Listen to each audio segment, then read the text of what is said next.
Howdy guys, Jimmy Song here. I wanted to talk a little bit more about some stuff that I've cut out in my life, and one of the big things is concerns my diet. So I've cut out, sugars, refined, processed flour, processed food of any kind really. And I like to know what's actually in my food, and I try to get like the raw ingredients when I can.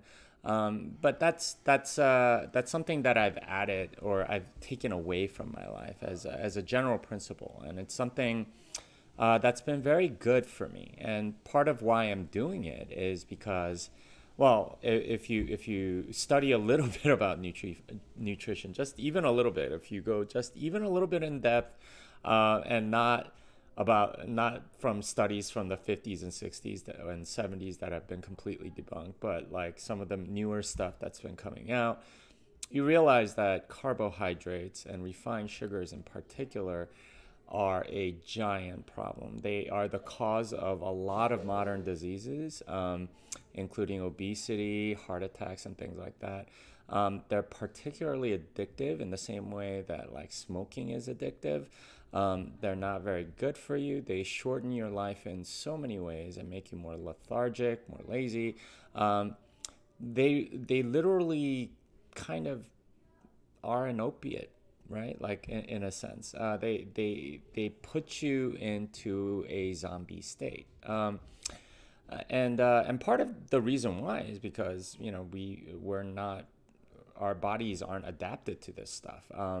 Refined sugars and refined flours and things like that didn't really come into the human diet until the last 200 years or so. Pretty much everything like that, like that's been really finely ground, and stuff gets absorbed in the body especially fast. And this is why it's very easy to eat like a lot of donuts, the equivalent amount of calories in donuts versus potato will make you feel a lot fuller, and meat even more so. But it's kind of weird how that is, right? And there's a lot of lies from the nutrition industry, or at least studies from the 50s, 60s, and 70s, and you can read about those. But more or less, there was something that was popular because of the prevailing sentiment or whatever. They've vilified fat and cholesterol and salt and things like that. You go into even a little bit of depth into them, and you realize that's not really science. And a lot of those studies are like very poor, and they don't actually say what they purportedly say. And I'll get into this in another video, or you might have already watched it. But generally, when you put power into the hands of too few people, you get abuses of power like this, where they make giant mistakes and they're unwilling to admit it. And that's how I view a lot of the dietary guidelines that have been published. It's been corrupted not just by people with egos, but by a lot of these giant companies that want you to eat their food, which is relatively cheap to produce, but they can charge you a lot for. So, that's largely why I've cut it out, and I gotta tell you, I feel amazing. You don't need to eat 3 times a day. You could eat like once a day, maybe like twice every 2 days, like on average once a day, but doing it over a week, so you might eat 3 meals in one day and no meals in three of them.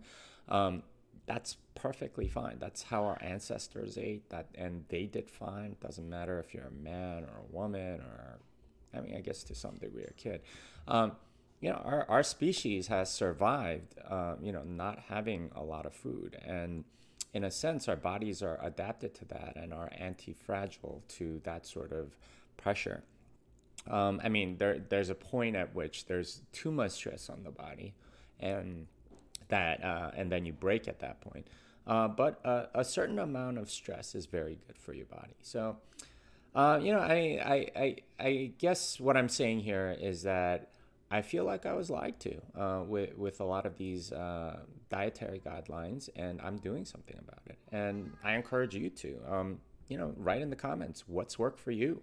What have you tried from a dietary perspective, and how has it changed your life? All right.